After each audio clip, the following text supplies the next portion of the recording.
don't want to be embarrassed.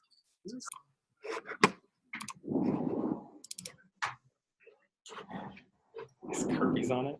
Yeah. Well, Kick them off. Get rid of them. No. We can hear me. Oh, God. Ruining it. And I'm recording in case you didn't. Oh. Glad to know that. I was just about to say Hello. something. Steve. That's all right. Hello. All right.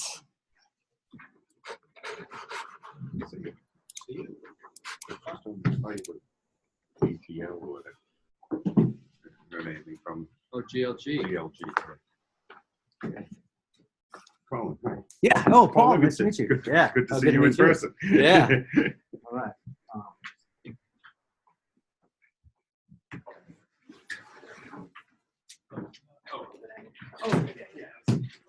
No. Like throughout at some point. Yeah. All fuzzy. Just static. Good way to keep more medicine. Oh, okay. All right. All right. I'm just gonna grab you a chair. Totally Great. wants. Thank you. Totally wants. Steve, you get the most comfortable chair in the house. Or you can sit over. You can sit right up there too. If you want. Do I have to present? Yes. Yes, you do. All right. Excellent. Well, we'll get started. Let me see who we got on the phone here. A couple people on the phone. Can you hear me clearly? Yep. Gotcha. Great. All right. Well, welcome everyone. Thank you for joining us here today for the Product Market Fit Seminar. My name is Colin McGee. I'm a consultant who works with Learn Launch portfolio companies. I've worked with a bunch of the companies here, Education Modified, Quality Interactions, a lot of the companies that have come through our accelerator program. But my background is more of a general purpose consultant. I've worked with a lot of Fortune 500 companies throughout my career, specifically helping companies with their customer journey and technology roadmap. So as we've moved away from kind of licensed products towards this world where customers have a lot of power, how do we think about building journeys for customers that create value? And so I've been taking all of the tools that I've created or that I've been using in a big box setting and trying to bring them to education technology and specifically making them available for startups. So that's a bit of my background. But specifically, who is this workshop for? We're going to be going through, please come in. There's some chairs here in the back. We're going to be going through a lot of definitions today about what product market fit means. But one of the simplest definitions is that it means that the dogs are eating the dog food, right? Really this workshop is for startups. It's for people that are very early stage and building products, but it's also for companies that might be a little bit mature and might have products out in the marketplace and can't positively say our problems are all problems of scale versus trying to figure out whether the dogs are craving our dog food or not. And so I really hope that young companies as well as more mature companies can get something from this workshop, because I think it's great to always be going back to your most salient assumptions about your customer and asking them. But also, this workshop is specifically designed for EdTech startups because I believe that we as an industry face some very unique challenges. One, we have a very long and seasonal sales cycle, so we'll unpack that a little bit today, but the implications of our sales cycle make it a lot more difficult in order to learn quickly and evolve quickly. Our users and buyers have very different motivations, and so we need to understand all of these constituents when designing our product versus just designing for one user and one buyer. It's a very crowded and noisy marketplace as well. And so there's a lot of people out there touting to be the latest thing and adaptive this and personalize that. And once you start to look under the hood of a lot of these products, they really don't live up to that promise. But if you're a startup and you're trying to introduce a new product into the market, you just find that it's really noisy. A lot of people are saying they're doing the same thing, and how do you really break through? And then finally, in education, there's a lot of institutional resistance. And so the spirit of what we'll talk about today is about learning and testing hypotheses, but that resistance, that inertia, whether it's teachers' unions or fears toward technology, can really make wacky things kind of happen in our space. So if you're trying to test an experiment or an assumption, that can really make it a lot more difficult. So welcome, everyone. So this is the Edtech Product Market Fit seminar, as I mentioned.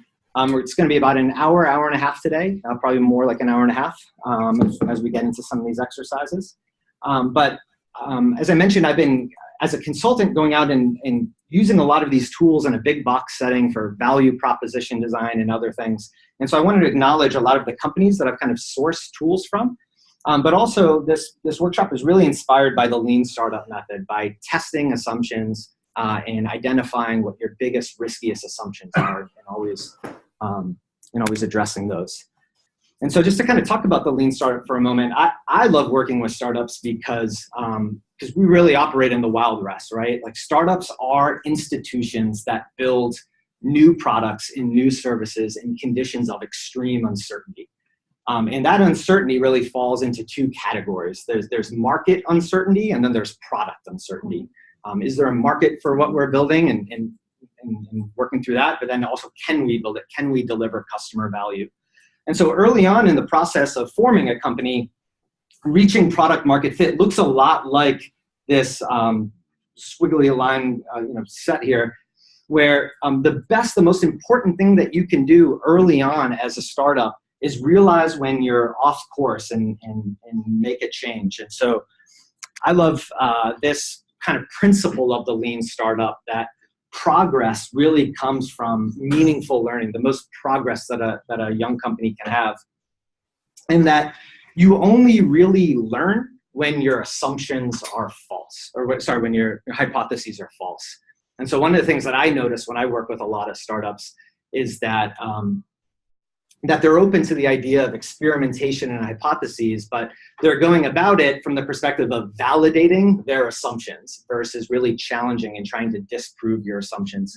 And going back to that last screen, your journey is going to be taking a lot of wrong turns and course correcting. And so the challenge for everyone here is, what are you doing to disprove or to identify the assumptions that you have that are false, versus what are you doing to validate the assumptions that are true? Uncovering the false assumptions or the things that are wrong are one of the most important things that you can do very early stage. And so that was just kind of talking about a little bit about the inspiration leading up to this workshop. Our objectives today, the first thing that we're going to do is we're going to have a really frank discussion about customer motivation. Then we're going to talk about the path to product market fit, and that's can be generalized for most education technology companies. And along the way, we're going to talk about like the critical assumptions on that journey. And I hope that coming at it today, you'll know maybe where some of your blind spots are. Does that work for everyone? All right. And I'm going to take lots of water breaks. Okay. So jumping into customer motivation. The number one reason why startups fail is that there's no market need for the product. And that doesn't mean that most startups haven't built something useful or something novel, but they haven't built a compelling enough solution that meets a burning customer need in a market that is good enough. And we'll talk a lot about today about what those things are, being in a good market and addressing a need. But this stat says that 42% of startups fail because there's no market need. Mark Andreessen, who's one of the most prolific angel or venture capital investors, says that actually upwards of 80% of startups actually fail because there's no market need, because it's exacerbated by premature scaling, meaning doing anything other than validating your most risky assumptions and getting to know your customer better. Doing things like trying to come up with a sales playbook or building features to help with rostering students, all of those things are problems of growth. What you need to do very, very early on is address your core assumptions. And so most startups are spending time on the wrong things. Why? Because it's easier. Like, getting to know your customers incredibly well is difficult. So that's across all startups. In education technology and in education across the board, we also have this problem of there not being a market need for our products. So this research was done by a company called Learn Trials last year, and they studied Edtech product licenses and their use. And what they found was that nearly 60% of Edtech licenses were not used at all or failed to meet a single customer goal. So imagine that. 60% of licenses are barely getting used at all. It's incredible shelfware problem that we have in our field of building things that our customers don't actually want. And so the key to customer motivation, in my opinion, stems from this one basic principle. And that is that customers do not buy products. Our lives are way too inundated and busy to do something as aimless as to simply buy a product. But what customers do is customers hire solutions to problems that they have. And let me explain this with a couple examples.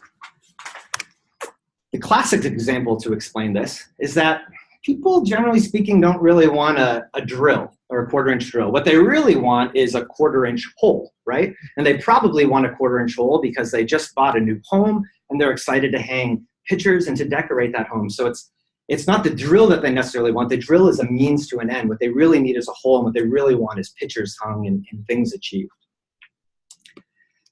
Another example of this, and what this theory is based on, is a consulting engagement done 10 years ago by Clayton Christensen. He was hired by McDonald's, and at the time, McDonald's wanted to sell more milkshakes, right? And so they hired this consulting firm. They did all these focus groups and things and tried to say, how can we sell more milkshakes?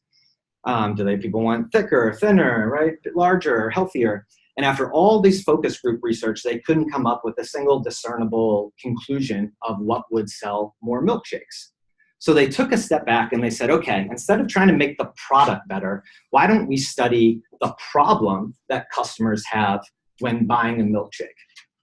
And what they found was that 40% of people were buying milkshakes for this specific use case. And they were commuting to or from work, usually two. They were hungry, and they didn't want to spoil whatever meal that they had, but they knew that they needed something. They were miserable because they were going to work and they wanted something to satisfy a craving or to give them some, the short-term pleasure. But they specifically got milkshakes, even recognizing that it was an unhealthy decision from what they wanted, because by drinking it through a straw, they could hold it in their hand while driving, and it was unlikely to spill on their clothing, leading to embarrassment. 40% of their McDonald's customers a decade ago were buying milkshakes with that specific use case in mind. So imagine how insightful that is as a product manager to know why customers are buying milkshakes for that reason. So again, customers do not buy products, they hire solutions to problems. So a lot of what we're gonna talk about in the next 20 minutes or so is so what solutions to problems really mean. But I wanna take a moment just to kind of contrast a couple words here. What's the difference between a solution and a product? Go ahead, shout it out. Anyone? Well, a solution includes whatever other services or other things that are all the piece parts to fully solve the problem. Yes, that's definitely one of the things. A solution is bigger than a product. It's all the professional development, it's all the hand-holding, it's the entire experience of interacting with a brand. And I think you also hit on the second thing that I was looking for, is that a solution addresses a problem versus a product, generally speaking, is more aimless than that. It can be used to address a lot of problems. But customers, they don't buy products, they hire solutions to address problems. Let me contrast another two words. What's the difference between hiring something and buying something? You don't necessarily need to own anything to hire something. Yep, a lot of times these days we're in the sharing economy now, in the SaaS economy, so we don't own things. We tend to rent them more frequently. But what else? Temporary versus permanent. Temporary versus permanent, yep. Does hiring also imply like you have one source? You're not the general contractor of the solution. Possibly, yep. A solution could be more than just a product, yeah. Does hire imply someone else is solving the problem and not you? What I was looking for is that hiring implies a relationship. buying something is transactional, but when you hire a person, you're doing it based on their reputation, and then you can also fire that person if they don't complete the job for you. So a lot of us these days we're in the SaaS realm, right? The days of selling licensed products are over. And so one of my favorite stats when looking at thinking about SaaS and customer churn is that the difference between a negative 5% churn in expansion sell and a positive 5% churn in a SaaS business can be 73% revenue difference in terms of the customer. This is monthly churn. But when we hire a product, it can be fired. And so a lot of us in the education space here, we're SaaS companies, and we're asking our customers to renew our product on a yearly basis. And so it's incumbent upon us to constantly be delivering value for our customers because they are always making decisions whether to continue hiring us or to fire us. Does that make sense? What are you thinking? So the implication there is, so would the customer prefers the SaaS, or? Well, customer expectations these days have gravitated towards SaaS because everybody is selling SaaS. I think customers generally prefer SaaS these days, one, because they can assess a product usually more versus in the sales process versus having a field salesperson trying to set up a product demo for them. And so the sales cycle is a lot more truncated. But also customers like the ability to decide on a yearly basis whether they're going to retain a product or not and to fire it if it's not working for them. And so customer expectations are at that point. A lot of companies don't want to be SaaS businesses because it's a lot easier to collect that 5 years of revenue up front. The valuation on a SaaS business is a lot better because it tends to imply longer term customer lifetime value. But in the old days of selling, especially education products, you would go in and sell a 5-year license for a certain product, and then you don't even really revisit that customer again until 3 or 4 years later when you know you're going to be selling them something else. We've shifted away from that account management model now to a customer success model in a lot of businesses because every year we're renewing that customer and that license. And so if your product is not that good, I think that being in a SaaS market is not a great thing because there's a higher chance of being fired. But if you have a market leading product, I'm a big fan of SaaS because I think great products tend to stand out more if these decisions are constantly being made. So going back to this, customers don't buy products, they hire solutions to problems. I'm going to change one more term up on you within here, and that is I'm going to change the word problems to advancing a job. And I'm doing that for 2 reasons. One is because there's a philosophy that I'm going to introduce in some of the takeaway material called jobs to be done. It's a theory by Clayton Christensen that people hire solutions to advance a job. But also because we as educators, we like to stay in a growth mindset, right, versus being in a fixed mindset. And what's the difference between a problem and an opportunity? Your frame of reference, right? And so, yes, customers hire solutions to problems, but really there's things in their lives that they want to advance. What a job is, jobs are the things that customers are trying to get done. And really jobs can fall in a couple categories. There's the functional things that customers are trying to get done. That's usually pretty intuitive. But then there's also the emotional jobs that people are trying to get done. They're trying to feel good. People want to feel secure. And then from a social standpoint, people want to look good. They want to gain power. They want status. They want to be accepted by others. And so when you're studying the jobs that your customer is trying to get done, there are discrete functional, emotional, and social jobs, but then there's also an overlapping functional, emotional, and social jobs. So if you think about if you are a purchaser, like a district, or let's say a superintendent, and you're thinking about purchasing a product, there's a functional reason why you might be purchasing that product, but there's also a social emotional reason, right? You're extending social capital by suggesting that we should implement this product. And if it goes successful, you will look good. If it isn't successful, you might not look good. And so that's one way that the social emotional aspects of a functional job are tied together. I think the best example, though, to explain jobs and the social emotional side, though, is to study Segway. So the Segway, when it was first introduced, I guess almost 20 years ago now, It was being lauded as one of the most transformative products ever created. Steve Jobs said, this thing is going to be as big a deal as the PC. Famous investor John Doerr actually one-upped him, and he said, you know what? No, it's actually going to be even bigger than the internet.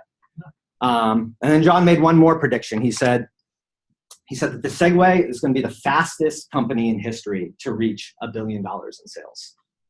And so before the Segway launched, they had a year one target of 500,000 units is what they planned for. Does anybody know how many units they actually did? 500. And you can guess based on the chart I have here. In the first 8 years, Segway only sold 30,000 units. Why? They never defined the problem. They're really cool, but it's like, what do they do? Mm-hmm. That's part of it. Mall cops. Mall cops. They never defined the problem. What else? Kind of expensive solution is trying to solve. They're expensive. Mm-hmm. It was really silly. Yes, they look really silly. People feel stupid in them. Do you know how much customer research they did before launching? Zero. They intentionally did zero customer research. They stayed in stealth mode because they were afraid that someone was going to steal their idea. So they did zero customer research. And yes, all of the reasons that you said were why they don't get used, especially that people feel stupid in them. And it's kind of ironic right now to compare Segways to what's happening in the marketplace with Bird and all these like electric scooter companies that are taking off right now. And so I think a lot about why are these electric scooters taking off when Segway failed? Well, sure, they're expensive, but the price would come down eventually. But it's that people feel stupid in these things. And a lot of they actually created new problems for customers. So customers had the problem of urban transportation, which is exactly what these Bird scooters and stuff do. But there was no convenient place to park these things. They ran out of battery life before you could get anywhere meaningful in a city. They ran out very quickly. And the model was based on ownership versus renting. And so now we see electric scooters are the fastest growing thing in the startup world right now. And a lot of the reason is because it's a shared economy. And the battery life is longer, and people don't feel stupid in them. People actually feel cool riding around in these scooters, but people feel incredibly stupid in a Segway. And so zero customer research Segway did before. And so my advice to you is that your product is only a success when your customer succeeds in using it. You have to do the customer research. Okay, so I want to pause for a moment and do a quick exercise.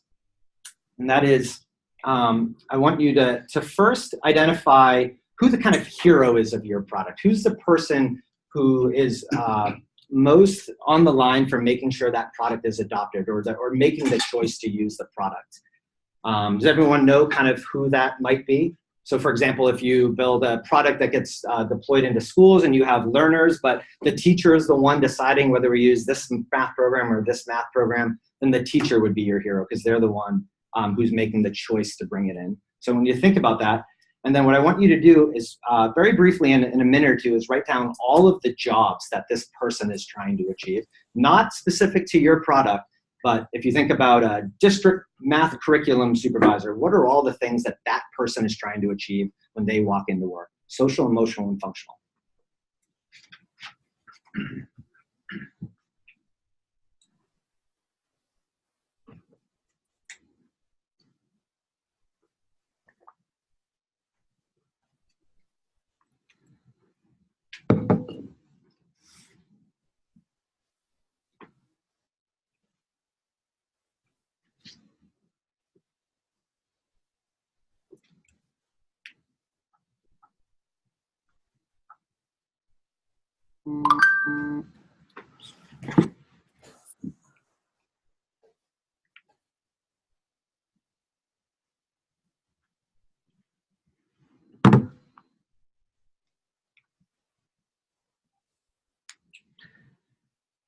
All right, I'll give you one more minute.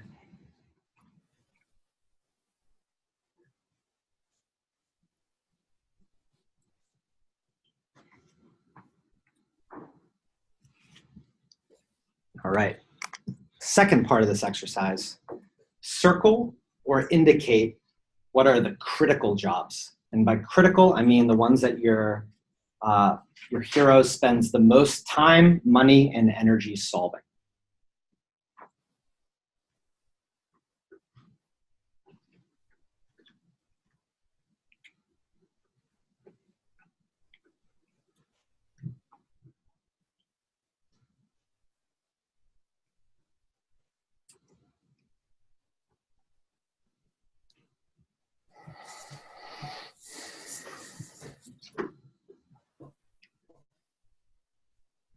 All right. And then my last question for you. How many of you circled a problem or a job that your product addresses? You can raise your hand or indicate. One, okay. So most of you circled the job that your product addresses is not one of the critical jobs. That's, yeah. Okay. No, that's great, because really the key takeaway here is this. Do you think or do you know? We're going to use this list of jobs again in a few minutes, so it wasn't completely a fruitless exercise, but the number one mistake that most founders make is that they assume people care more about their product than they actually do. And so all of your business is based on the assumption that customers have your problem and that they're willing to pay for the solution. And we'll unpack that more. But what I challenge you is to not assume that you know what is important to your customer, but to actually do that research, to get out of the building and to validate it and to hear from their words, because the consequences of being wrong about what's important to what your customer and what is really going to move them to spend money and to spend resources are everything for a new business. And why is that? Well, a couple reasons. The first is that customers or people are driven by the need to fulfill a few essential jobs. If you look at where people spend their time, money, and energy, people disproportionately spend them on the things that matter, or the things that have the biggest impact to them, the things that will create the most gains in their lives, or the pains that they feel the most. And with that, the severity of the unfilled job is critical to customer motivation. And so what I challenge a lot of you to do is think about, with regard to pain, are you a painkiller or a vitamin? What are the difference between the two things? If you're feeling pain, you will move a mountain to stop that pain. You will get out of bed in the middle of the night and drive to CVS in order to get some medication. But the more that you kind of come down this spectrum and the more that you're a vitamin, the less that our customers are really driven in order to take some sort of action. And I'll kind of unpack that a little bit more in a minute. But the mistake that a lot of startups make is that they're building vitamins, and it's okay to start as a vitamin. I'll talk about how you go from being a vitamin to a painkiller in a moment. But you got to recognize to your customer, are you a vitamin or a painkiller? Because customers disproportionately spend time, money, and energy on a few problems that are essential or critical to them. And the third reason why it's important to understand customer jobs, and it's because the behavioral costs are significant in education. In fact, the behavioral costs might even be more than the financial costs in terms of the impact on a customer. What do I mean by behavioral costs? Well, one, it's the switching cost, right? So oftentimes we're in education, if we're going into K-12 and you have a new math solution, this school might have already implemented a math solution, or the district, a year or two before, and they've invested a lot of time in teacher professional development. They might have hired an administrator to be the expert in whatever learning management system that you have, and they might have designed specific processes or integrations around that product.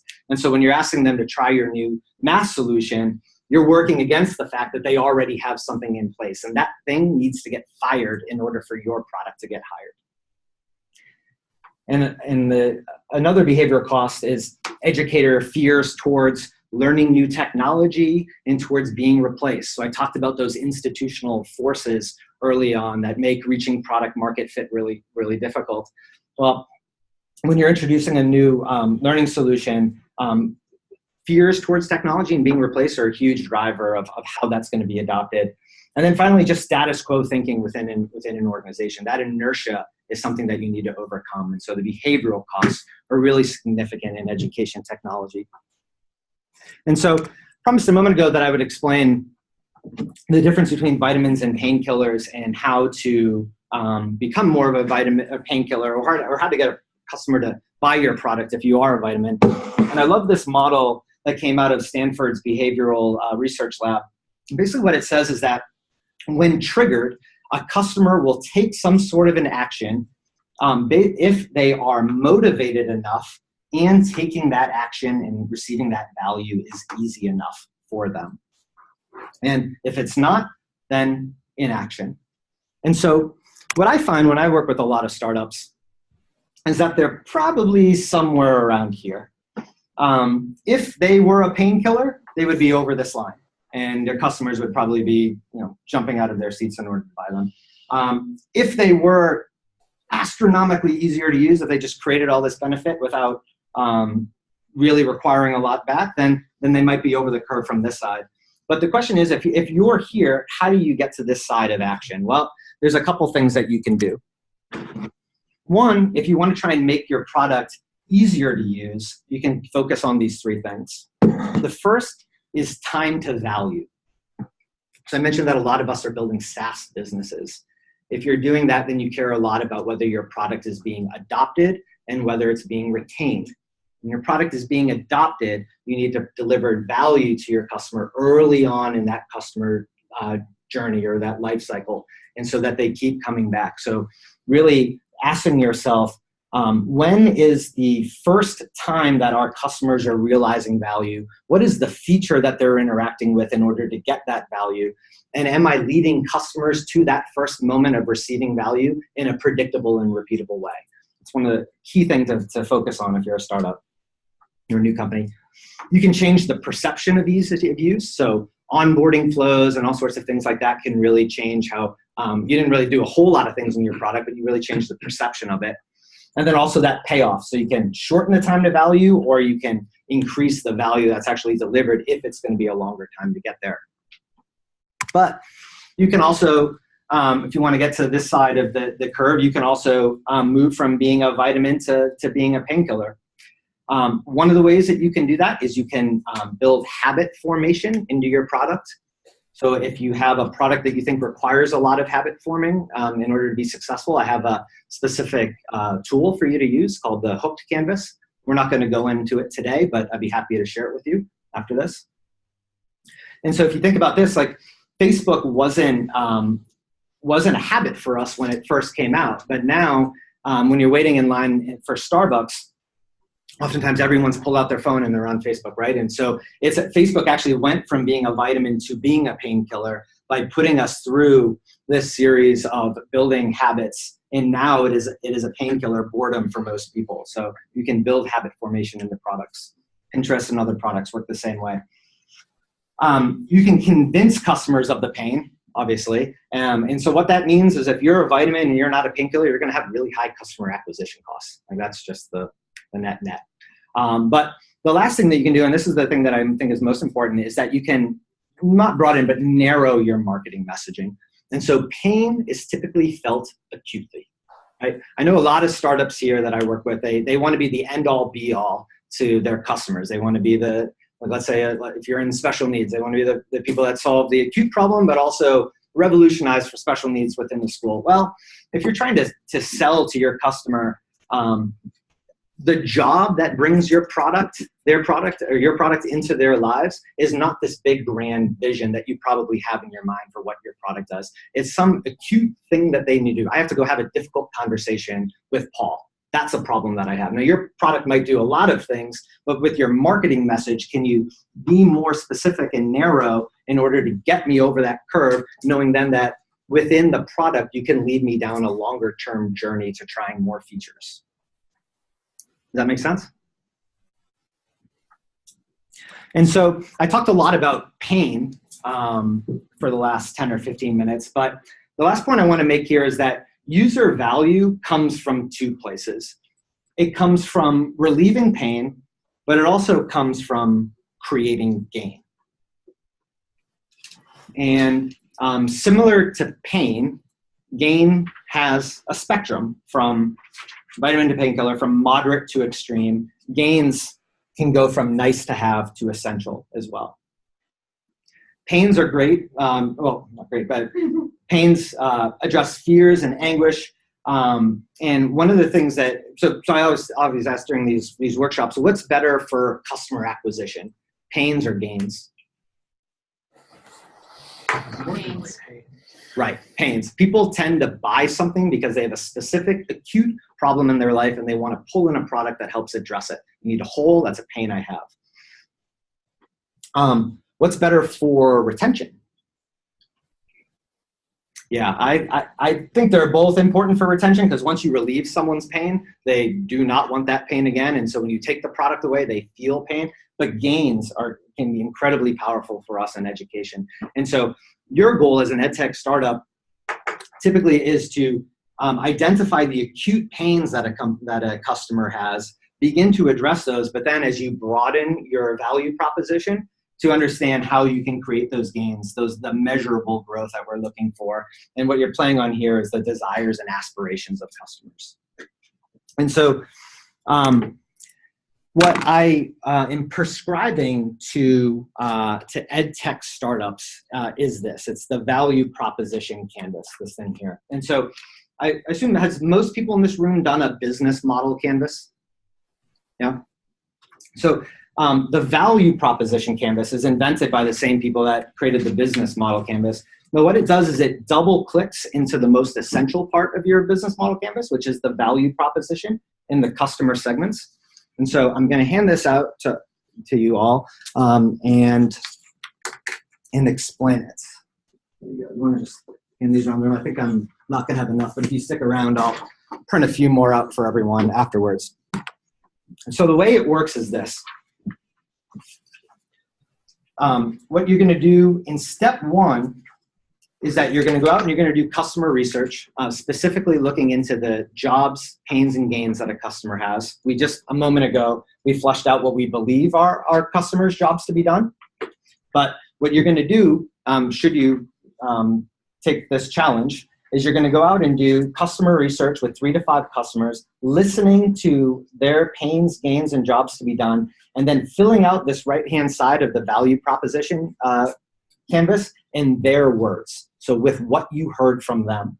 Once you get a big list of things and gains, pains, and jobs to be done, you'll rank them based on severity.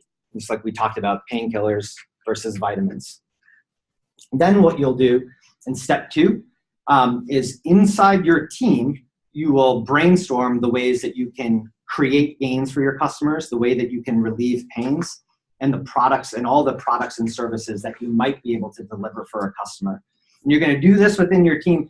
I suggest that you actually isolate these 2 things. So when you go out and listen to customers, don't bring that research into your team, because what your team is going to say is, oh yeah, we'll address that, we'll address this, we'll address this. You want to do these 2 things independently, prioritize them, and then start to compare the ways that you can create gains with the gains that your customer, in their words, are looking to achieve. And so my offer to everyone that's attending this workshop is that if you go out and talk to 3 to 5 target users with the goal of empathizing with them, you use the question guide, which is in this document. This is a generic question guide. And so what you do is you just want to customize this a little bit for your business and your in the scenario that you're in. But your goal here is to be really curious. You want to use root cause analysis, right? Ask why 5 times. Why are you doing this? Like, tell me more, tell me more. So do these interviews. Complete the customer profile. As we talked, rank the jobs, pains, and gains. Brainstorm with your team on the left side. And then email me, and I will be glad to do a 1 or 2 hour consulting engagement with any of you guys for free to unpack the value proposition canvas more, to examine your alignment of what you're doing with what your customer is looking for. And kind of last thing to summarize this customer motivation piece again is, do you think or do you know? The goal of this, the number one assumption that most startups fail is that there's not a market need. They assume that they understand what the critical jobs are that their customer is trying to achieve. And so I challenge you to not assume that you know what your customer is really trying to achieve and what's really important to them. All right, so that was the first piece on customer motivation. And now I'm going to transition to product market fit. Any questions before we move forward? What does SaaS stand for? Oh, sorry, software as a service. So SaaS means a couple things. It means that your product is delivered usually via the cloud, and so you don't need to go and install something on a local machine. And then you're typically getting your customer to renew the product on a monthly or an annual basis. So you might sell a multi-year SaaS contract, like companies go do that because they want the revenue essentially. But a lot of you're building a SaaS business these days because investors are really looking for SaaS businesses. I think the multiple on a license-based business is usually like 1 to 2 times revenue, but on a SaaS business is somewhere around 6 to 8 times revenue. So investors really like SaaS businesses. And then within a SaaS business, typically what you're trying to do is get customers into the product initially knowing that you're going to expand with an account. So if you're selling into a school, how do you get people into a free trial, into your product as quickly as possible, knowing that once you retain, your goal is to grow within a school, versus if you have a field sales rep who's going out selling large licenses to your product, they're trying to make that $500,000 sale or whatever it is in one full swoop, versus a SaaS business. It's just like any of our mobile apps, right? Like we try it, we fire it if it's not working, and we keep buying all the in-app upgrades and all those things if it does work for us, right? So let's say your product is something more about improvement rather than what I'll call painkiller. So for instance, not Facebook, but the Facebook analogy, which is when Facebook first came out, Facebook doesn't really, I'd never look at Facebook initially at least and say they address the pain. How do you try to get traction with stuff that's more like, hey, we're going to improve kids' math learning? Yeah, so the jobs that people are trying to achieve, as opposed to like timeless. the principal says, I can't hire enough teachers, I need a product that's help me hire teachers. Mhm. And you knock on their door and say, hey, I got a program that'll raise your kids' math scores, improve your kids' understanding of math. Mhm. And the teacher and the principal's like, I need to go hire teachers, go away. Right. Well, so there are a lot of math programs out there. It's a noisy marketplace. And so your goal is to unpack the motivation of the hero, the product hero, the key person whose job it is to decide whether that product is going to get used in the classroom that day or not used. And then with a nuanced understanding of that person, you can understand which gains and pains are most essential. Because as I'll get into in a moment with product market fit, focus is everything for a new startup. And what the problem that a lot of startups make is they try and do a lot of things for a lot of customers out the gate, and they do nothing exceptionally well.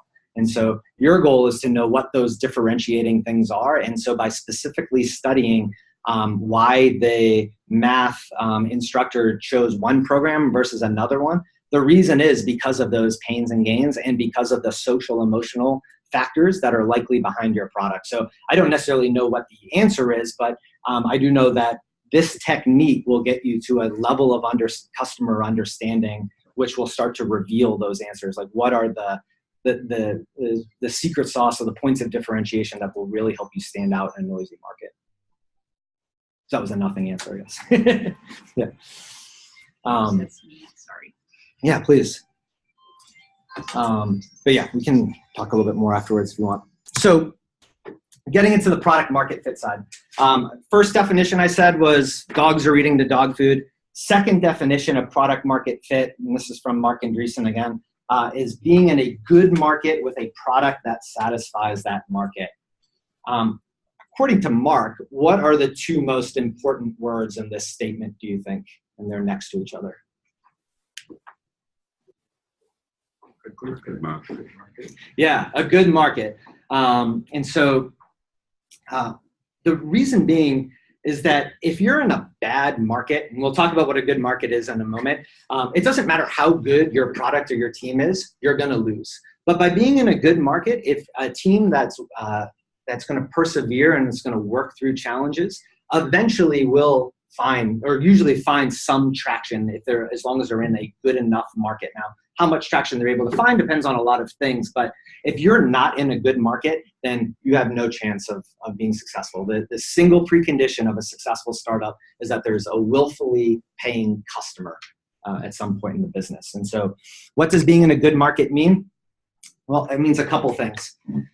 The first is that there's a large enough total addressable market, but there's obtainable early adopters. I'm going to talk about that in a few minutes. So do that. And then the second is that there are paying customers to the extent that there will eventually be a viable business model.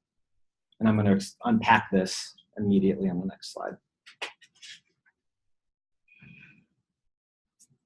So starting first with paying customers, viable business model, your channel and sales strategy in education is really critical for understanding how much product value you need to deliver in order to have a viable business.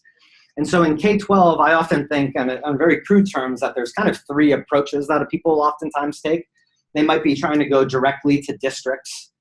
They might be selling to schools, to individual buildings, and maybe they'll go to districts, or maybe that's more of like a school strategy, or there's some sort of B2C model. They're trying to sell to teachers, to parents, to whatever. But within here, you need to understand the economics of your business in order to, or of customer acquisition, to know how much value you need to deliver. So if you're in districts, if you're trying to do district sales, well, the cost to hire a top flight like salesperson is usually greater than this number, to be frank. And the sales cycle for a district sale is oftentimes greater than a year. And so if your strategy is to sell your product to districts and your product's value is less than $50,000, well, think about it. There's only a few thousand districts total in the United States, and we're talking about an 18-month sales cycle. And so what sales velocity do you need to have in order to provide the compensation plan that a top flight salesperson is expecting? Now, I'm going to go all the way to the other side, B2C. B2C oftentimes attracts people because you don't need to hire that outside sales force, but even in the B2C world, you're looking for a customer acquisition cost that is usually about 3 times or 1/3 of the lifetime value of your customer. And so within any specific nuance of education, one of the things you want to do early on is really try and identify what your likely customer acquisition cost is going to be, because if you don't understand that, you don't know how much LTV to deliver. What I find is that most companies here in Learn Launch are operating in the middle. They're trying to go direct to schools, and maybe eventually they'll go into districts as well. But what I notice is that people have, a product in the 500 to 1,000 price range, and they're trying to sell to schools. And it's like, well, if you're going to hire an inside salesperson who might do some travel as well, then your total comp package is still usually 150 to 200 with commissions and health insurance and all of those things. And your sales cycle is usually 9 months to a year. And so how much value do you need to deliver? I often tell companies, we're really trying to look for $5,000 plus if you're hiring a salesperson to deliver to schools, because you need the transactional volume times the sale amount in order to provide the comp structure that you need to hire this person. And so one of the biggest mistakes a lot of ed tech companies is they assume that they're going to be able to charge more than they can, and they assume it's going to be easier to acquire customers. Other reason about the market, I mentioned it's a very long and seasonal sales cycle. So in K-12, the buying cycle tends to look like this. In the fall and early winter is when schools are really open to hearing and learning about new solutions. And so that's about to start in a few months. If you have a product, then when the school year starts, this is a key time for awareness. The consideration stage tends to happen around winter, and decisions start to be made in early spring, with budgets opening up in the late spring. And so if you think about what this cycle looks like, then you need to think about your timing, because what I see a lot of companies do is squander the fall, and then they haven't generated any awareness, and then they're coming in the winter and the spring. Well, it's too late. And I'm talking about the next school year. It's too late for the next school year to sell your product if you haven't gotten awareness this fall, right? And so let me make that problem even worse. Well, if you want to sell into a large district, you probably need to do some sort of smaller pilot with them initially as well. And so think about this. It could be a 2 years, if you do it well, cycle to the point where you're making a meaningful sale within a district. And if you miss this time, well, now it's 3 years or 4, whatever it is. And so EdTech startups really, it's a long, grueling sales cycle. And you need to understand that we'll talk about a little bit more in a moment, but whether there's a viable business out there for you. Pricing matters as well as the sales process. But, What about the corporate sales world, or corporate trading? yeah, corporate's a little bit less seasonal. This, a higher ed and in K-12 tend to follow this. I haven't sold myself into a lot of like the workplace. It's less cyclic. I know that it's the difference between workplace is actually even noisier than K-12 and higher ed. I think there's like 700 learning management. There's 700 learning management systems out there for corporations, and so incredibly noisy place. I don't know. I'll think a little bit more about that. I just don't have a strong answer. Anybody have experience selling into workplace? Just a quick question. So are you going to be sharing these slides, or are they proprietary? I'm going to share a recording of this and a summary of the notes. Okay. Yeah. Sorry, I should have said that before because everyone's. On the corporate side, there is an annual budget as well.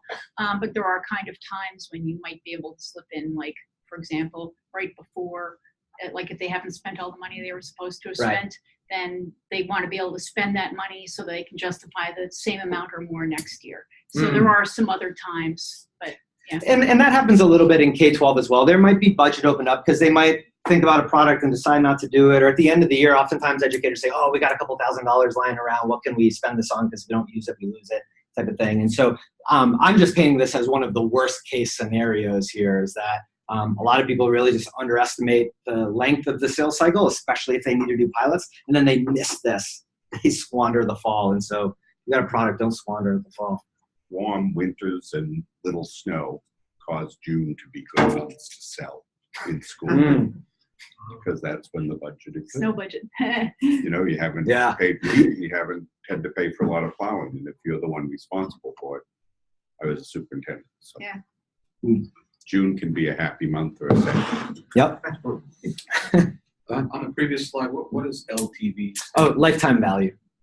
Sorry about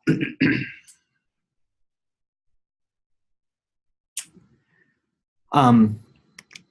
And so a lot of you are, or many of you may have seen this before, the technology adoption curve. It basically talks about how a new idea or new technology propagates across these different markets, from early adopters into laggards. And generally speaking, when a new technology comes out, the market looks like proportional like this, where the largest customer concentrations are in your early majority and late majority. But what I've found in interviewing a lot of people is that education actually looks a little bit more like this. That the late majority is by far the biggest segment that you have. And that we're going to talk in a moment about like the chasms that you need to cross as a product company. But the chasm from going from early adopters to the early majority is actually quite significant in education. And then there's a second chasm that we'll talk about in a moment that you need to cross to go from the early majority to the late majority. But unique thing about education, much larger late majority in difficult chasms to cross. And so what distinguishes someone from being in these different majorities, late majorities or early majorities? Well, I like to think that a customer has three components to them. Do they actually have the problem? Do they know that they have the problem and care about it? And are they trying to solve the problem right now? So I mentioned I cross laggards often in the EdTech space because I actually find that the behavior of late majority and laggards are very similar. And at the end of the day, whether laggards have the problem or they don't have the problem, everyone's going to have the problem in education, likely, and if we're selling to schools, whether that's underperforming students. And so laggards and late majority tend to have the same behavior. But what separates late majority from early majority is that the late majority might not know they have the problem, or they don't consciously know that they have the problem. So there's other things that are a lot more important to them than whatever it is that they're addressing or you're addressing. The difference between the early majority and the early adopters, the early majority has the problem. They know they have the problem, but they're not currently spending time, money, or resources to solve the problem. And I'll explain why in a moment.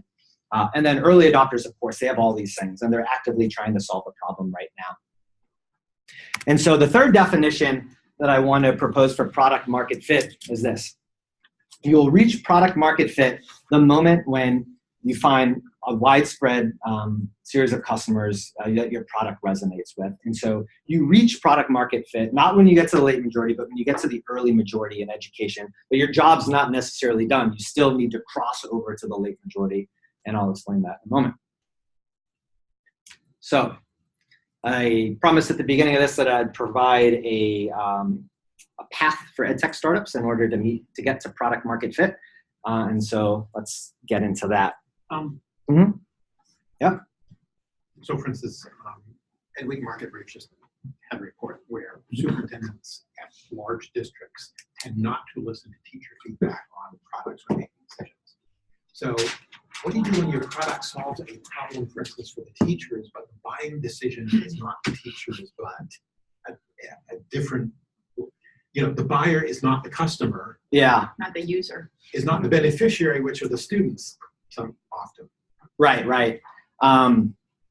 That is a problem that is shared with all companies that sell into sell any sort of educational materials in K through 12 in particular. It's very complex, and it varies between different types of school districts too. Yeah. Well, you would know that sometimes the teachers have a lot more say, sometimes the admin has a lot more say. Yeah.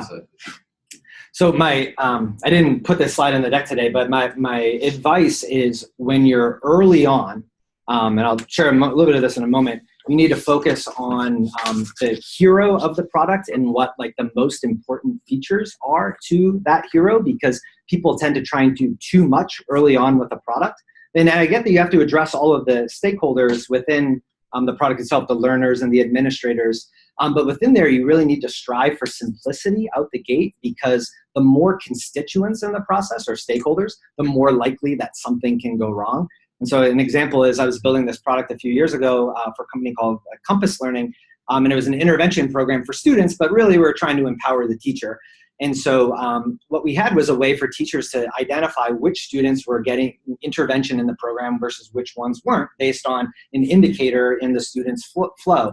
But what we found was that that created a stigma in the class, because students were able to look around and know which students were in an intervention flow and not in one. And so a lot of things like that came up by us trying to be too innovative and too many axes.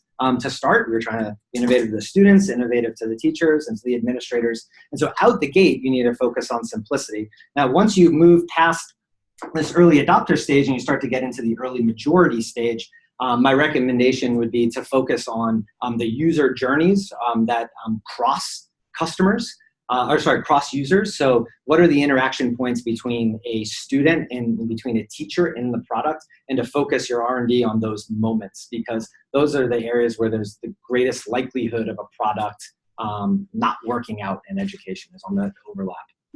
And then, is there any other advice? Colin. Yeah. Colin, Go ahead, Kirby. Can I offer a thought on that question? Please do. I think it's a really important one. So I think that it's really important that early on you decide if you're solving a problem for administrators or for teachers, and the two are not mutually exclusive. But I think it definitely impacts your approach, at least in the early days. So let me just give examples of two different companies. One would be Elevation, Boston-based Edtech that's been very successful, and they very conscientiously have been addressing a problem for ELL coordinators in school districts, and they created a solution for them to help them with compliance. And they've been very successful because their buyer is also their end user, right? And that buyer has budget. And so in some ways, that's an optimal path. But a lot of companies, and probably the majority of companies in our space, are not necessarily targeting a very specific administrator with a budget and solving a very clear pain point. A lot of times it's more, hey, let's try to make instruction more effective. And that means the end user really is the teacher. So I think that in that case, in the early days, you're really focusing on the teacher as your user and as your champion, and then building a strong value proposition through messaging and through marketing and through sales to convince the administrators that they should actually be spending money on this product that teachers are finding benefit from. I don't know if that's helpful, but that's my thought. It's helpful, it's just hard. Yeah. Yeah, no, it's really hard. I'm going to unpack this a little bit more, and let's see how you feel after we walk through the roadmap in a moment, because I do address how you make that jump a little bit, maybe not to the extent that Kirby just did. So product market fit is when the early majority wants your product. And what does the early majority want? The early majority in education, they want to know where your product is used to fidelity. They don't want to know that you have 5,000 users or you're in 300 schools. They want to know what outcomes you're creating. They want to know a success story, and they want to get on the phone with that person. That is what the early majority wants. The reason why they know they have the problem, they're feeling the problem, but they're not spending time, money, and energy because the physical capital, the social capital with regard to trying a new product is such that they're waiting for some sort of signal from the market, specifically from the early adopters, that this product has been exercised enough and it's time to purchase it. And so this is my 5-step prescription for ed tech companies to get to product market fit. So the first thing that you need to do is you have to have a lot of empathy for your customers. You need to understand what are the most essential jobs that they're trying to get done, the critical ones, because remember, people spend time, money, and energy on a disproportionate amount of things. You want to understand the pains and the gains that they're feeling, the nuanced pains and gains. And then you need to kind of size up the gap. You need to know kind of what it's going to, you want to start to say, what is it going to take to get into this early majority? You want to do that early on. But you're specifically trying to understand the entire customer landscape. And what I try and do, and I'm doing customer research, is trying to identify, can I put people into buckets? When I'm doing a customer interview or like a research interview, I'm trying to identify, is someone an early adopter? Are they going to put time and money towards what we're discussing right now, even if it's kind of half-baked? Are they waiting for some sort of a signal from the market, or are they, or is the problem non-essential to them? Are they kind of in this late majority bucket? So customer empathy. But then the second thing that you want to do is you got to identify and you got to activate your early adopters. So I spoke earlier about being in a good market. There's got to be a large TAM, right? Which is this entire thing. But you need to be able to identify at a more nuanced level who are your early adopters. And those are the people spending the time, money, and energy to go out and solve that problem right now. So where do you find these people in education? In K-12 at ISTE. These are the educators that are spending their own money to go to ISTE because they care that much. It's a disbelief that early adopters might be a bad signal because you might assume that the market is a lot more ready if you only focus on early adopters and you don't understand that early adopters are just one piece of the market. So don't let them give you the wrong signal that the entire market is ready to purchase your product. But it is important to identify and engage these early adopters because they are the ones that are going to help you prove that your product is ready for the early majority market. And so there's 2 assumptions you're specifically trying to attest when you talk to early adopters. One is that you can find early adopters.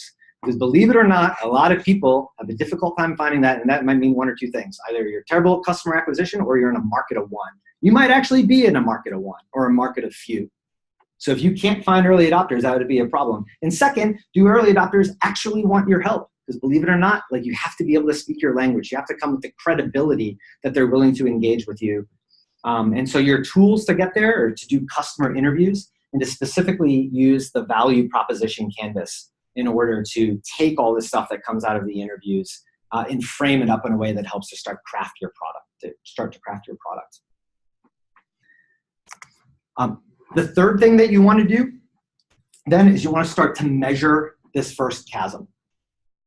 Specifically, you want to understand customers, are they willing and able to pay? Are there available funding sources right now for my product or not? And then is there that viable business model? This is where you start to test some of your sales assumptions that you have around pricing and things like that. Now, I often recommend to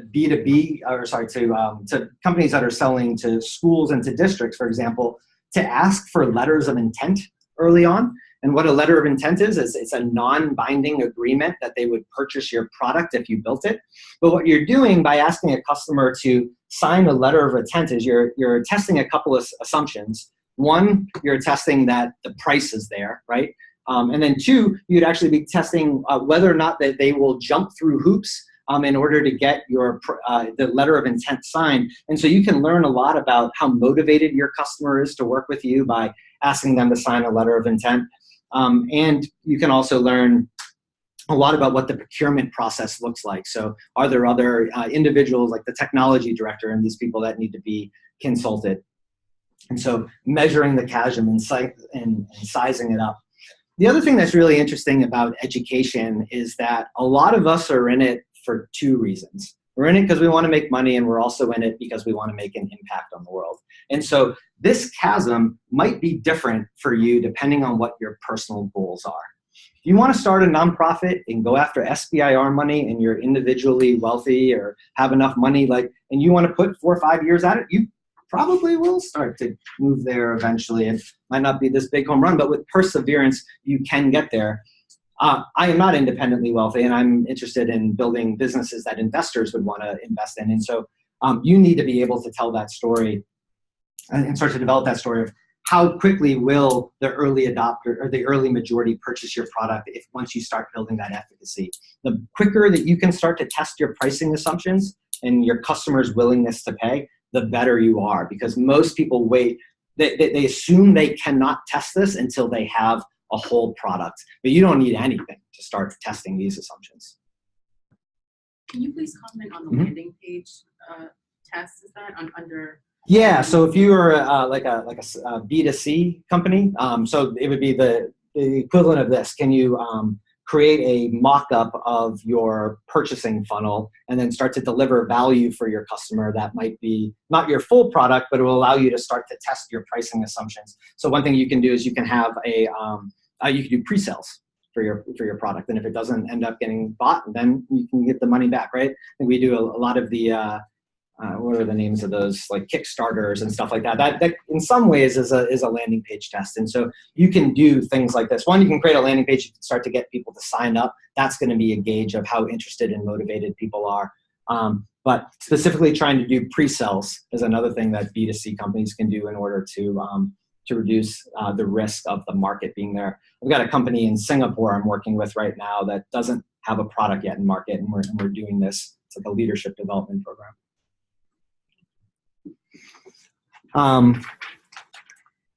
After you've measured up the chasm, what you want to do is you want to deliver the minimum lovable product to your customers. And so I'll share a little bit more about this in a moment, but most companies make the mistake of thinking that they need to build this entire big feature set in order to really test whether or not someone is going to buy their product and actually use it. Where in the reality is there's some sort of nuanced pain or gain that your customer is seeking, most likely a pain, and that you can test that and you can start to build against that specific nuanced pain without doing a lot of the other stuff early on. And so what I mean by that is you don't need to go out and build a tool to roster everyone in your product, for example, because you can manually roster all of your customers. And so when the number of customers that you have is low, you don't need to go out and build kind of all these things, which are, I guess, problems of scale versus focusing in on the minimum or the most important thing that customers want, and then saying, what can how much code or how little amount of code can I write? Your goal is actually just try and start to build intensity without writing any code at all. One thing I prescribe to K-12 companies all the time is start selling professional development. And whatever you do, just sell professional development, because what you're starting to do, you haven't built any code. Like, can you deliver your product as a methodology in the form of professional development? Schools have large budgets to spend on PD. They'll write a $2,500 PD check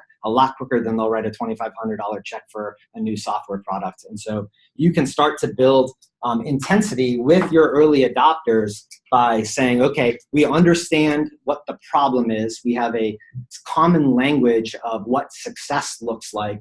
And then you can start to say, how can I do that with as little effort as possible? So a concierge MVP is just that. I'm not going to build any code, but I'm going to try and provide my services to a customer through like a white glove service that can be delivered over email, via the phone. And so can you start to provide the value of your product without actually writing code? Zappos, for example, one of the most successful B2C companies in e-commerce, when they started out, they didn't write code, I think, for the first like 3 or 6 months. What they would do is they would go out and they would take pictures of shoes at shoe stores. They didn't even have any inventory. And they created like a very simple WordPress mock-up of their site, posted shoes for the same price that they found at the shoe store up the street for them. And if they got a sale, they would go then to the store, buy the shoe, and give it to the customer. And then everything else, all their customer service and assumptions were all just manual processes that they were doing via email and via phone call. But what they were able to do is work through a lot of their unknowns early on by testing assumptions. And what they learned through doing that is that customer service and customer excellence was the differentiator for their business. They didn't know that before they started going down this path of saying, how can we test as many assumptions as possible without building code? Depending on if you're a B2B or B2C program too, this is where you're starting to get into pilot programs, and if you're B2C, into beta programs, because what you're looking to do is build intensity with the early adopters so that you can cross that chasm to the early majority market. And so if you do that and you get to the early majority market, well, then the question is, so how do I go from the early majority market to the late majority market? Like, what does the late majority want to see? Well, they want to see the same thing as the early majority. They want to know where the product is used to fidelity, but they also want to know one more thing. They want to talk to someone who's like them. That is the big difference. And so I like to think about the late majority market as looking something like this.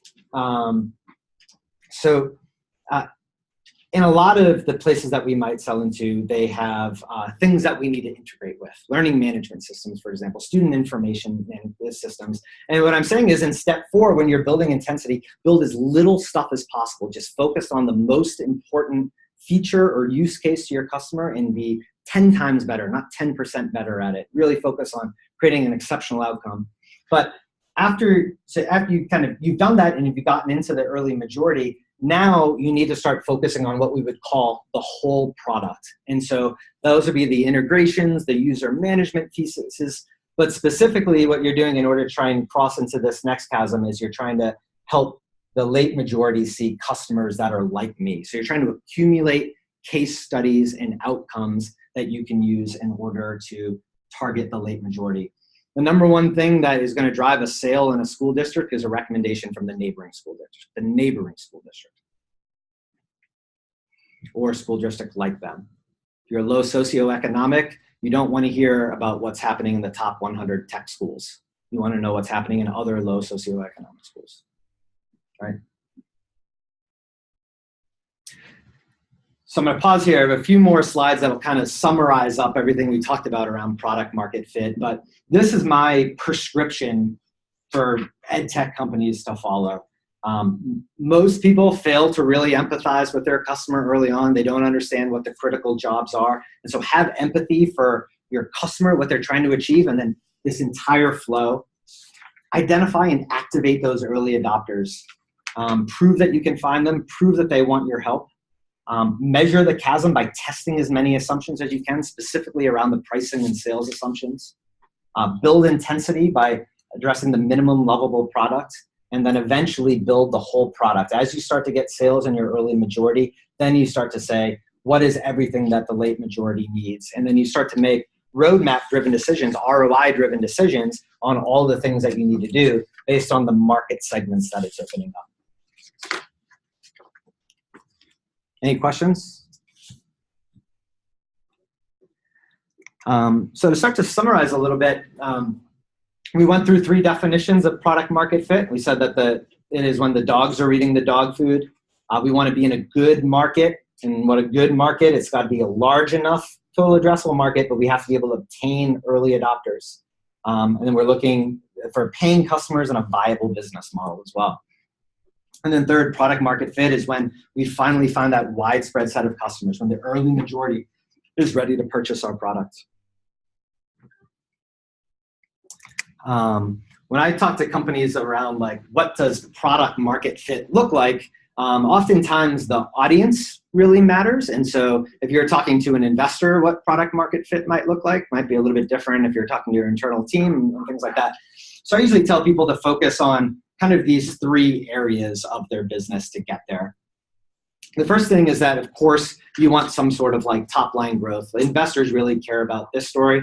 If you're not showing revenue, it doesn't really matter how great everything else is, that like you're probably not going to land that investment. But I don't think that this is the most important thing. As I mentioned, it's number two, it's meaningful usage, because you're not going to get rich selling to only early adopters unless you're able to have really high quality usage is when you're going to make that jump to the early majority. And so, yeah, 200 or 2,000 users in your product that don't log in, that you say that they're activated and they come in once a month, is not producing anything meaningful. You need meaningful usage. In education, that's efficacy studies, the outcome, and then specifically reference stories.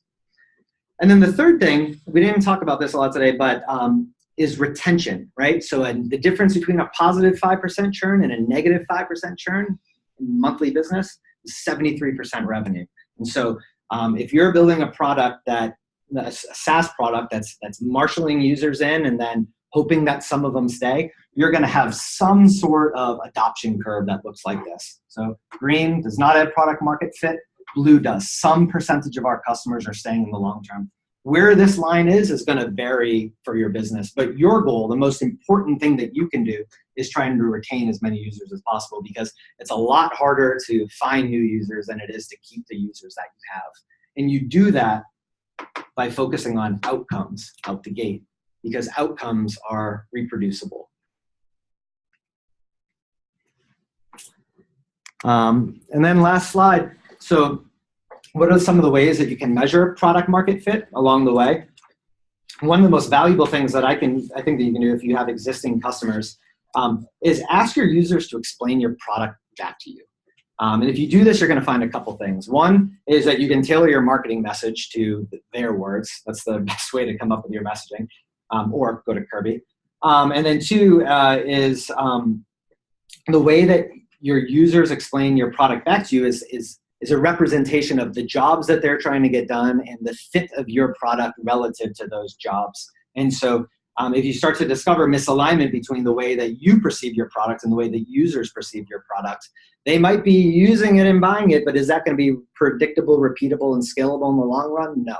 Like you want the reasons why users are using your product to be aligned with the reasons you think users are product, because you're just creating a roadmap based on what you want users to do, right? Second thing that you can do is it's called the Sean Ellis test. You can do a survey and say, how would you feel if you could no longer have our product? You'd be very disappointed, somewhat disappointed. And what you're looking for is that more than 40% of people would be very disappointed if you took your product away. That's one way of knowing that you've solved a pain or a gain that is sustainable. And then finally is your net promoter score. It's just asking people, how likely are you to refer our product to a friend or colleague? And so there's a formula to how to calculate this. You subtract the percentage of promoters you have from the percentage of detractors, and that gives you your NPS. And we're looking for NPSs above 50%. The airline industry has a negative NPS score. Early on, as again, we're moving more towards being in SaaS businesses. And so expansion within a school district is really important. And then the referral traffic that you're getting from one customer to another customer is incredibly important to keep your customer acquisition costs down. And so I'll leave you all with one kind of parting thought here, and that is, do you think or do you know? Most of us are biased towards believing that our assumptions are right, and most startups fail because their assumptions turn out to be wrong, and we're all guilty of it. But I challenge you to not assume anything, especially with regard to what motivates your customers, their jobs, their pains, and their gains. Awesome. Thank you. I'll happy to open it up for questions, discussion. Yeah. And again, on the offer, please do this work. Talk to 3 to 5 customers, even if you don't. Call me afterwards. I'm more than happy to sit down with you guys and unpack that. But it is the most important stuff I think that every company could do. So how much of it is a problem? How much is it a problem in K-12 if you're doing a product that, let's say, leaves the market? And what I mean by that is, so Apple came out with the iPhone and people didn't know they needed it until they saw it, and then they went, "Oh, I need that." So you're coming out with something where you're talking to the schools like, "We don't do that." Well, right. Yeah. So you're talking, laggards or late majority is who you're talking to at that point in time. The early majority might be interested in it, but they're waiting. They're like, "Ooh, those iPads look cool, but I don't know. I want to see like school districts using it for." You got to find the early adopters. And so when you're sizing up the chasm, one of the things that you're trying to figure out is how ahead of market am I? You try to create a VR product 3 years ago. Like, you got to be realistic that the devices aren't going to be in schools. But ask your early adopters. Like, the best thing that you can do is bring early adopters into the world of solving your problem. Because these are the people that are spending their own money to go to ISTE. I mean, early adopters are spending their personal time and energy into solving these problems. They want to help you. And they'll help you address their assumptions around pricing, your assumptions around market. But yeah, a lot of people are ahead of market. And really, that's the question when you're sizing up the chasm, is you need to formulate assumptions around when the market will be ready to kind of pull in your product, and then ask yourself, what are the experiments that I can run to honestly look at these assumptions with the goal of trying to figure out how many of your assumptions are wrong. If you apply that lens to it, you will really challenge yourself with your research. And that's where, going back to that root cause analysis of ask why 5 times, that's in there. Like again, when you're doing customer research, like, try to ask your early adopters, why wouldn't you do this? Like, talk me out of building this product. Or would you put $5,000 of your own money into building this product? Why or why not? Right? Like, that'll give you some real answers of whether what you're doing is smart or not. Because people hate to tell you that your idea is bad. So, and just one more kind of point. If you're doing customer research, I didn't write this in the notes, tell people, it's easier to tell people you're the CEO in order to get them on the phone, like help an entrepreneur, but it's easier to tell someone I'm a market researcher versus this is my product if you want real feedback. So I always tell people, even if it's my product, that I'm a market researcher, because, yeah. I guess I am back to, if your early adopters are teachers, but the teachers aren't actually signing the requisition for the product. The teacher might say, "Oh yeah, I pay $100 a year for this."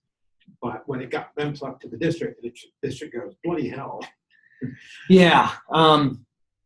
So when you're sizing up the chasm, what you would want to do is ask your early adopters to engage you in like the letter of intent process. And I'm working on a template for letter of intent. I'll send it out in like a couple days if I have everyone. That's like a general template you can use, because yeah, you want to learn that as quickly as possible. And maybe that'll change. Like, funding sources are always coming online and going offline. So anytime regulation changes, new funding opens up. But in education, there's either an existing funding stream that is going to the purchase of existing products and you're trying to replace one of them, or there's likely no funding stream and you're trying to wedge your way into an existing one, or create a new funding stream. And so it's a lot harder to find money where money doesn't exist. And so that is one of the biggest assumptions, is that money will become available if we solve this problem. The other thing you can do is just really focus on engaging your early adopters and continue to prove that outcome, right? The payoff of your solution. And that's why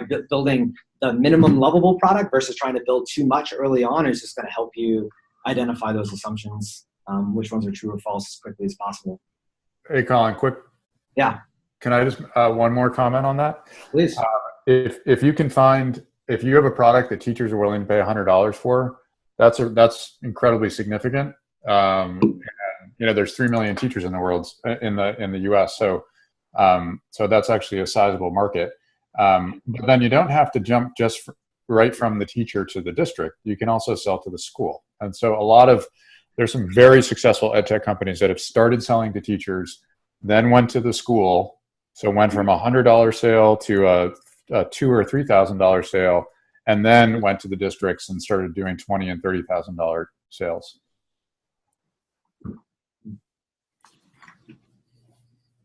Question? Just a couple of acronyms. Oh, sorry. Yeah, the Institute of Science and Technology Educators. Okay. Are you in K-12 or you're in workplace? Could be. Okay, I like it. Yeah, ISTE for K-12 is probably the best conference to go to. It's all early adopters. Yeah. It's an annual conference of about 20,000 Edtech oriented teachers. It's in Philadelphia next year. And what's SPIR money? Oh, SBIR, Small Business Innovation, grant. So it's just a federal grant. And churn? Churn means customers quitting your product. You have a SaaS or software as a service product. You have costs to acquire a product. You care about the lifetime of that customer, how much money you're making on them overall. But the customer is going to leave you at some point. And so your goal is to minimize the amount of customers that are leaving, because the value in a SaaS customer comes in the long run, not in the immediate sale, versus the way we're used to buying products, even like this MacBook, right? Like Apple gets that money the moment I buy the product, and maybe they get some money on the Apple Care package in the long run. So the lifetime value is a lot of money up front and then some money in residual. But Apple looks at all of us saying, well, I'm going to sell them lots of things over the course of their lifetime, right? And so Apple doesn't want me to go to the Google Pixel like I did. So I've churned from them from the mobile side of things. Can you elaborate what you meant when you said SaaS was likely to provide 6 to 8 times more value? So from a multiplier, like for a acquisition or for I guess an acquisition, the target multiple of a SaaS business is somewhere around usually 6 to 8 times. So if you're doing $100,000 in annual recurring revenue, it'd be safe to say the value of your business is probably somewhere around $600,000 to $800,000. And that's assuming that you have reasonable churn and in these things. So a lot more assumptions go into it than that, but that's just like a general flyer. Specifically a SaaS question, but SaaS and data privacy concerns. If you run into that with K-12, where if you're offering something, a software as a service, you talk to your district, the district is like, we don't want to deal with things in the cloud. Yeah, oh, absolutely.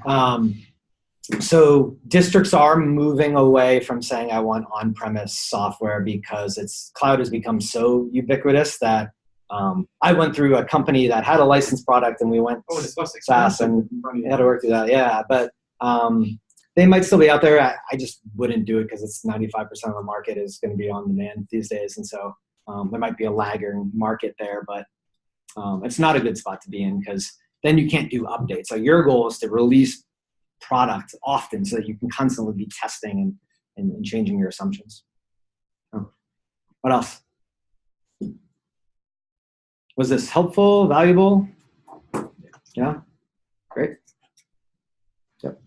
This is just a quick end of announcement that ties on to your question of is this helpful or valuable? We're going to send you from Learn Launch a survey that asks you how helpful or valuable it was, so that following gets that net promoter score and you can understand how helpful or valuable it was. When we hear from 60% of the people who are here, that's the point when we send you the follow-up notes. So just for your colleagues, please fill it out. It literally takes 30 seconds. I could do it myself. And he means that because I just got something from a previous event. So we have to get 60% and not wait 4 weeks. What else does Learn Launch do besides your great presentation today?